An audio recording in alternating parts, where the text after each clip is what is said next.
Students, कैसे हैं आप लोग। आज के वीडियो में हम क्लास 12 बायोलॉजी का संपूर्ण किताब यानी पूरे किताब से 11 महत्वपूर्ण प्रश्नों को पढ़ेंगे। आपको क्या करना है, इन 11 प्रश्नों को तैयार कर लेना। ये जो 11 प्रश्न है हर साल बोर्ड परीक्षा में पूछे जाते हैं। तो आज के वीडियो आपके बोर्ड एग्जाम के लिए मोस्ट इंपॉर्टेंट है, तो वीडियो में लास्ट तक बने रहिएगा। अगर आप वीडियो पर नए हैं तो वीडियो को लाइक कर दीजिए, चैनल पर नए सब्सक्राइब कर दीजिए, बेल आइकन को प्रेस कर दीजिए, क्योंकि बोर्ड एग्जाम के हर इंपॉर्टेंट टॉपिक का वीडियो आपको इस चैनल पर डेली मिलता रहेगा। तो देखिए पहला क्वेश्चन हमारा क्या है। देखिए पहला क्वेश्चन है कि स्टेम कोशिकाओं पर संक्षिप्त टिप्पणी लिखिए। तो देखिए स्टेम कोशिकाएं क्या होती हैं। स्टेम कोशिकाएं या मूल कोशिकाएं ऐसी कोशिकाएं होती हैं जिनमें शरीर के किसी भी अंग को कोशिका के रूप में विकसित करने की क्षमता होती है। इसके साथ ही ये अन्य किसी भी प्रकार की कोशिकाओं में बदल सकती हैं। इन कोशिकाओं को शरीर की किसी भी प्रकार की कोशिका की मरम्मत के लिए प्रयोग किया जा सकता है। इनके द्वारा हृदय रोग, बहरापन, रक्त कैंसर, त्वचा निरोपण आदि का उपचार किया जाता है। देखिए स्टेम कोशिकाएं क्या होती हैं। उस स्टेम कोशिका या फिर मूल कोशिका एक ऐसी कोशिका होती है जिनमें शरीर के किसी भी अंग को कोशिका के रूप में विकसित करने की क्षमता होती है। यानी शरीर में कोई भी अंग है उसको ये कोशिका के रूप में विकसित कर सकती हैं। इसके साथ ये अन्य किसी भी प्रकार की कोशिका में भी बदल सकती हैं। इन कोशिकाओं को शरीर की किसी प्रकार की कोशिका है उसका मरम्मत करना तो उसमें प्रयोग होता है, कोशिका को ठीक करने के इसका प्रयोग होता है। इसके लिए इसके द्वारा बहरापन, हृदय रोग, रक्त कैंसर यानी ब्लड कैंसर, त्वचा निरोपण आदि का उपचार करने में प्रयोग होता है। अब देखिए दूसरा क्वेश्चन हमारा क्या है। दूसरा है क्वेश्चन नंबर दूसरा देखिए क्या है कि अमीबीय पेचिस पर संक्षिप्त टिप्पणी लिखिए। तो देखिए अमीबीय पेचिस क्या होता है। देखिए अमीबीय पेचिस एंट अमीबा हिस्टोलिटिका नामक प्रोटोजोआ के द्वारा होता है। ये किसके द्वारा होता है। एंट अमीबा हिस्टोलिटिका नामक प्रोटोजोआ से होता है अमीबीय पेचिस, जिसे गांव की भाषा में पेचिस रोग कहते हैं। जो पेचिस होता है रोग, यह आंत में विकर स्रावित करके घाव पैदा कर देता है। यह आंत में क्या करता है, रोग उत्पन्न करके क्या करता है, घाव पैदा कर देता है। इन घावों से रक्त, म्यूकस आदि मल के साथ पेचिस के रूप में बाहर आते हैं। जब वहां पे आंत में घाव पैदा कर देता है तो घाव से ब्लड निकलता है और मवाद निकलता है। तो ब्लड और मवाद जो होता है मल के साथ पेचिस के रूप में बाहर निकलता है। यह रोग संक्रमित भोजन एवं जल द्वारा दूसरे व्यक्ति में पहुंचता है। इसका सबसे बड़ा कारण है घरेलू मक्खियां। यह रोग घरेलू मक्खियों से ज्यादा होता है। इस रोग के होने पर पेट में दर्द, सिर में दर्द, वमन की इच्छा यानी सोने की इच्छा होती है। रोगी के आंखों के पास काले घेरे बन जाते हैं तथा शरीर कमजोर हो जाता है। इस रोग से बचने का सबसे अच्छा उपाय है व्यक्तिगत स्वच्छता व साफ सुथरा भोजन का सेवन करना। ये होता है अमीबीय पेचिस।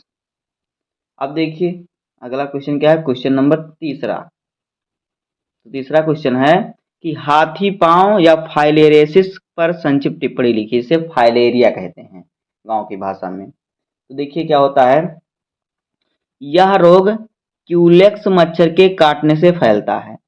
क्यूलेक्स के प्रकार का मच्छर या मच्छर जिस व्यक्ति को काटता है उसे फाइलेरिया रोग हो जाता है। यह रोग ऐसे क्षेत्रों में अधिक होता है जहां मच्छर अधिक होते हैं या फिर दूषित जल का प्रयोग अधिक होता है। यह रोग बुचुरेरिया बैंक्राफ्टी नामक परजीवी से होता है जो लसिका वाहिनियों में रहता है। इस रोग में लिम्फ वाहिनियों की एंडोथीलियम कोशिकाएं विभाजित होकर दीवारों को मोटा कर देती हैं। देखिए जिसको फाइलेरिया हो रहता है, आप लोग देखते होंगे, फोन में देखते होंगे, रील में कभी कभी देखिए किसी किसी का हाथ या पांव बहुत बड़ा हो जाता है, फूल जाता है, हाथी की तरह हो जाता है, हाथी पांव की तरह। तो यही फाइलेरिया होता है। इसमें क्या होता है, जो एंडोथीलियम कोशिका होती है ये अलग होकर ये अपनी दीवारें मोटा कर देती है। आगे देखिए, जिससे यकृत, प्लीहा, अंडकोश, टांगे आदि का आकार बढ़ जाता है। इस अवस्था में हाथी पांव कहते हैं। इस अवस्था को कहते हैं हाथी पांव। जो फाइलेरिया होता है इसे हाथी पांव भी कहा जाता है, क्योंकि इसमें जहां पे फाइलेरिया होता है हाथ या पांव का वो उसका आकार हाथी की तरह बड़ा हो जाता है, बहुत भारी हो जाता है। आगे देखिए, इस रोग से बचने के लिए मच्छर व उनके लार्वा को नष्ट कर देना चाहिए। मच्छर के काटने से बचना चाहिए।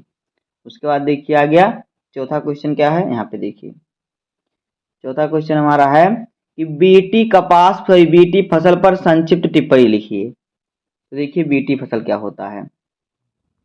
आधुनिक समाज में फसलों में विभिन्न प्रकार के रसायनों, कीटनाशकों तथा पीड़कनाशियों का अत्यधिक प्रयोग हो रहा है। ये रसायन मनुष्यों तथा जीव जंतुओं के लिए अत्यंत विषैले व हानिकारक होते हैं तथा पर्यावरण प्रदूषण भी होता है। क्या होता है, जो आजकल खेतों में खाद पड़ रहा है, दवा पड़ा है, रसायन जैसे यूरिया हो गया, ये सभी रासायनिक खाद हैं, इन सभी से प्रदूषण होता है और ये विषैले भी होते हैं। देखिए कभी कभी पेपर में निकलता है कि यूरिया खाने से एक व्यक्ति की मृत्यु हो गई। तो इस समस्या को दूर करने के लिए जीनी अभियांत्रिकी द्वारा बेसिलस थुरिनजेंसिस नामक जीवाणु का प्रयोग किया जाता है। इस जीवाणु का बेसिलस थुरिनजेंसिस नामक जीवाणु का प्रयोग किया जाता है। इसके द्वारा तैयार किए गए पौधे बीटी कपास कहलाते हैं, बीटी फसल कहलाते हैं, जो कीट रोधी होते हैं तथा इनसे फसल की उपज भी कई गुना बढ़ जाती है। जो इस प्रकार से पौधे बनाए जाते हैं, इसमें की बीटी फसल जो होती है, इस प्रकार जो पौधे बनाए जाते हैं, इस पर अगर कीट बैठेंगे, इसको खाएंगे तो कीट खुद मर जाते हैं। अब आगे देखिए अगला क्वेश्चन क्या है। अगला क्वेश्चन है क्वेश्चन नंबर 5। कह रहा है कि देखिए कह रहा है कि प्लाजिम्ड का पर संक्षिप्त टिप्पणी लिखिए। तो देखिए प्लाजिम्ड किसी कोशिका में एक छोटा डीएनए अणु होता है जो गुणसूत्रों के डीएनए से अलग होता है। यह स्वतंत्र रूप से अपना प्रतिरूप बना सकता है। ये अधिकतर बैक्टीरिया में छोटे गोलाकार दो रज्जुओं वाले डीएनए अणुओं के रूप में मिलते हैं। जहां गुणसूत्रों का डीएनए जीव को सूचना देता है, वहां प्लाजिम्ड डीएनए असाधारण परिस्थितियों में जीव को लाभ पहुंचाता है।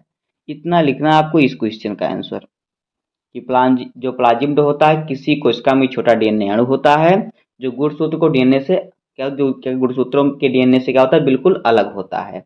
यह स्वतंत्र रूप से अपना प्रतिरूप बना सकता है और यह अधिकतर बैक्टीरिया में गोलाकार व दो रज्जु वाले डीएनए के अणुओं में पाए जाते हैं।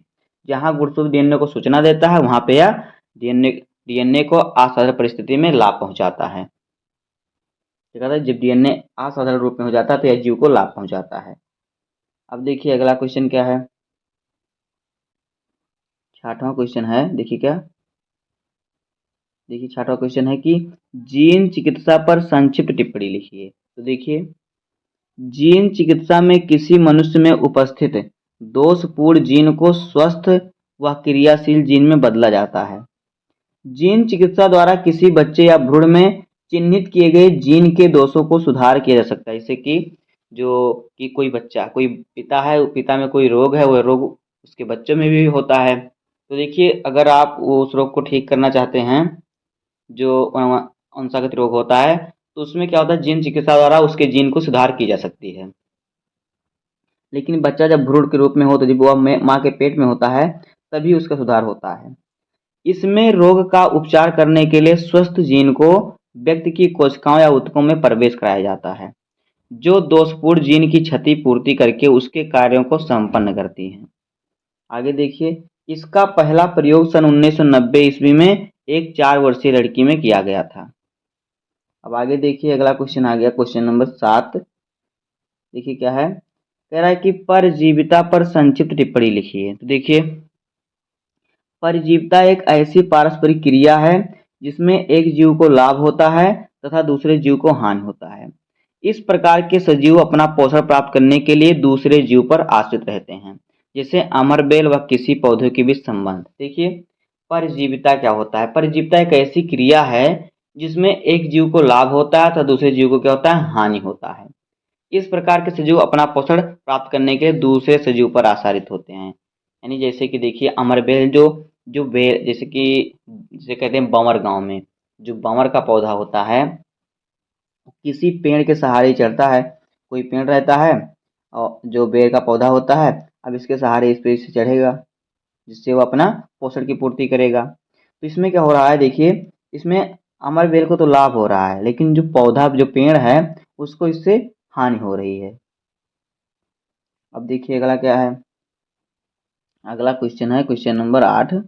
देखिए क्या है, कह रहा है कि सहभोजिता पर संक्षिप्त टिप्पणी लिखिए। तो देखिए सहभोजिता पर टिप्पणी आपको किस प्रकार से लिखना है। सहभोजिता एक ऐसी पारस्परिक क्रिया है जिसमें एक जीव को लाभ होता है तथा दूसरे जीव को ना तो लाभ होता है और ना ही हानि होती है। जैसे कि आम की शाखा पर आर्किड का पौधा व होयल की पीठ पर रहने वाले वार्निकल को तो लाभ होता है, जबकि आम व होयल को कोई लाभ नहीं होता, न कोई हानि होता है। देखिए क्या है सहभोजिता। सहभोजिता ऐसी पारस्परिक क्रिया जिसमें एक जीव को लाभ होता है और दूसरे जीव को ना तो लाभ होता है और ना ही हानि होता है। जैसे कि आम की शाखा पर आर्किड का पौधा। आप लोग गांव में देखते होंगे आम के पेड़ पर बना का पौधा उगा रहता है, गांव में इसे बना बोलते हैं आर्किड को। तो क्या होता है, इससे तो आर्किड को लाभ हो रहा है, बना के पौधे को लाभ हो रहा है, लेकिन इससे पेड़ को ना कोई लाभ है ना कोई हानि है। इसी प्रकार से होयल की पीठ पर जो रहता है वार्निकल, इससे क्या होता है, वार्निकल को तो लाभ हो रहा है क्योंकि वो अब उसका अपना वहाँ पे स्थान हो, अपना आवास स्थान बना लिया है, वहाँ पे रहने लगा है, लेकिन इसको होयल से ना कोई लाभ हो रहा है ना कोई हानि हो रहा है। अब देखिए अगला क्वेश्चन है, यहाँ पे हमारा अगला क्वेश्चन है कि सहोपकारिता पर संक्षिप्त टिप्पणी लिखिए। तो देखिए सहोपकारिता एक ऐसी पारस्परिक क्रिया है जिसमें दोनों जीव को लाभ होता है। क्या होता है, दोनों जीव को इसमें लाभ होता है। जैसे कि कवक तथा शैवाल के बीच संबंध, इसमें कवक को भी लाभ होता है और शैवाल को भी लाभ होता है। जैसे देखिए इसमें क्या होता है, कवक पोषक तत्वों व जल का अवशोषण करता है तथा जो शैवाल होता है वह भोजन का निर्माण करता है। इस प्रकार से दोनों एक दूसरे के लिए क्या होते हैं, लाभकारी होते हैं। अगला क्वेश्चन है रेड डाटा बुक पर संक्षिप्त टिप्पणी लिखिए। तो देखिए विश्व संरक्षण संघ वर्ल्ड कन्जर्वेशन यूनियन ने जैव विविधता के संरक्षण के लिए संकटग्रस्त जीवों की एक सूची तैयार की जिसे रेड डाटा बुक कहते हैं। इस सूची में इन सभी जीवों को शामिल किया गया है जो विलुप्त होने के कगार पर हैं। इस बुक के द्वारा संकटग्रस्त जीवों की जानकारी आसानी से मिल जाती है। इसका प्रकाशन सन 1963 ईस्वी में स्विट्जरलैंड में हुआ। देखिए रेड डाटा बुक क्या है। रेड डाटा बुक एक ऐसी किताब है जिसमें संकटग्रस्त जीवों को सूचीबद्ध किया गया, उनको लिखा गया है। उस बुक से हमें मालूम चलता है कि कौन से जीव विलुप्त होने की कगार पर हैं। इसे ही रेड डाटा बुक कहते हैं। इसका प्रकाशन कब हुआ था, 1963 ईस्वी में हुआ था स्विट्जरलैंड में। अब देखिए अगला क्वेश्चन क्या है। अगला क्वेश्चन देखिए क्या है, 11 नंबर क्वेश्चन हमारा है राष्ट्रीय उद्यान पर संक्षिप्त टिप्पणी लिखिए। तो देखिए राष्ट्रीय उद्यान पर संक्षिप्त टिप्पणी किस प्रकार से लिखना है आपको। देखिए राष्ट्रीय उद्यान वह क्षेत्र होता है जहां पर वन्य जीव तथा पारिस्थितिक तंत्र दोनों के संरक्षण के लिए अनुकूल परिस्थितियां होती हैं।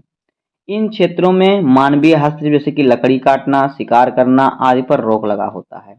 भारत का प्रथम राष्ट्रीय उद्यान हेली है जिसका वर्तमान में नाम जिम कॉर्बेट उद्यान है। जिम कॉर्बेट उद्यान यह उत्तराखंड में स्थित है। दोस्तों इसी प्रकार से आपको क्लास 12 बायोलॉजी की तैयारी करना है और इसी प्रकार से हर दिन हर इंपॉर्टेंट टॉपिक का विषय क्लास 12 हर सब्जेक्ट का आपको हमारे चैनल पर डेली मिलता रहेगा। तो उम्मीद करता हूं कि आपको वीडियो पसंद आया होगा। अगर आपको वीडियो पसंद आए तो वीडियो को लाइक कर दीजिए, चैनल पर नया सब्सक्राइब कर दीजिए, बेल आइकन को प्रेस कर दीजिए क्योंकि बोर्ड एग्जाम के हर इंपॉर्टेंट टॉपिक का वीडियो आपको चैनल पर डेली मिलता रहेगा। तो मिलते हैं किसी नेक्स्ट वीडियो में, तब तक के लिए धन्यवाद। जय हिंद।